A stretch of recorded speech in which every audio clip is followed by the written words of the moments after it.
On Writing by Stephen King, a memoir of the craft. Honesty is the best policy. Miguel de Cervantes. Liars prosper. Anonymous. First foreword. In the early 90s, it might have been 1992, but it's hard to remember when you're having a good time. I joined a rock and roll band composed mostly of writers. The Rock Bottom Remainders were the brainchild of Kathy Kamen Goldmark, a book publicist and musician from San Francisco. The group included Dave Barry on lead guitar, Ridley Pearson on bass, Barbara Kingsolver on keyboards, Robert Fulghum on mandolin, and me on rhythm guitar. There was also a trio of chick singers, undercoats, a la the Dixie Cops, made up usually of Kathy, Tate Bartimus, and Amy Tan. The group was intended as a one-shot deal. We would play 2 shots at the American Booksellers Convention, get a few laughs, recapture our misspent youth for free or 4 hours, then go our separate ways. It didn't happen that way, because the group never quite broke up. We found that we liked playing together too much to quit, and with a couple of ringer, undercoats musicians on sax and drums, plus in the early days, our musical guru Al Cooper at the heart of the group, we sounded pretty good. You'd pay to hear us. Not a lot, but not U2 or E Street band prices, but maybe what the old timers call roadhouse money, undercoats. We took the group on tour, wrote a book about it.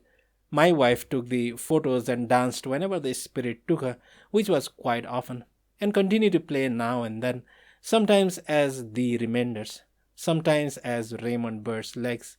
The personnel comes and goes. Columnist Mitch Albom has replaced Barbara on keyboards, and Al doesn't play with group anymore cause he and Kathy don't get along. But the core has remained. Kathy, Amy, Ridley, Dave, Mitch Albom, and me. Plus Josh Kelly on drums and Erasmo Paolo on sax.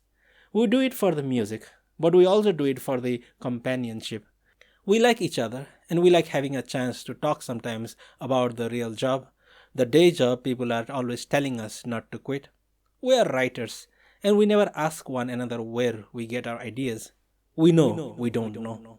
One night while we were eating Chinese before a gig in Miami Beach, I asked Amy if there was any one question she was never asked during the Q&A that follows almost every writer's talk.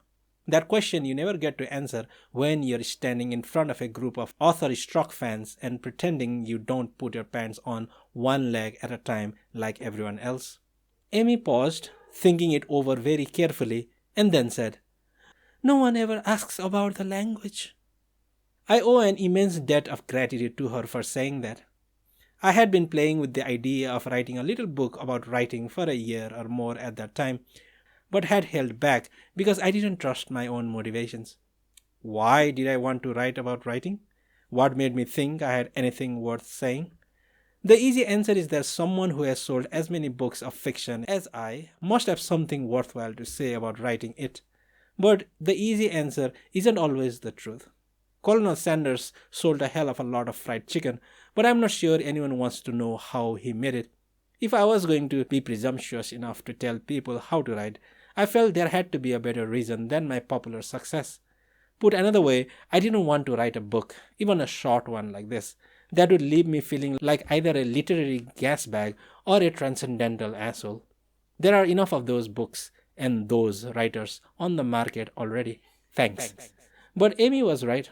Nobody ever asks about the language. They ask the Delilos and the Optics and the Styrons, but they don't ask popular novelists. Yet many of us proles also care about the language in our humble way and care passionately about the art and craft of telling stories on paper. What follows is an attempt to put down briefly and simply how I came to the craft, what I know about it now, and how it's done. It's about the day job. It's about the language. This book is dedicated to Amy Tan, who told me in a very simple and direct way that it was okay to write it. Second, forward. This is a short book because most books about writing are filled with bullshit.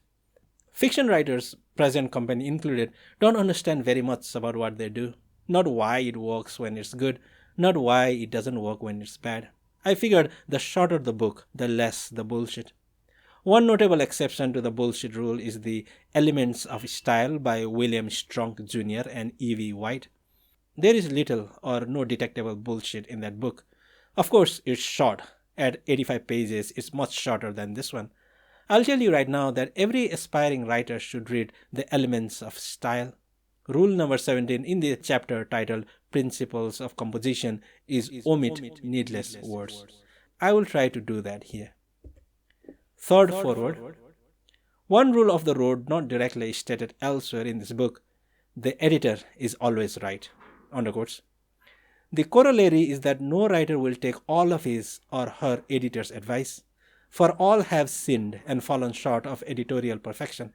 Put another way, to write is human, to edit is divine. Chuck Verrill edited this book, as he has so many of my novels, and as usual, Chuck, you are divine.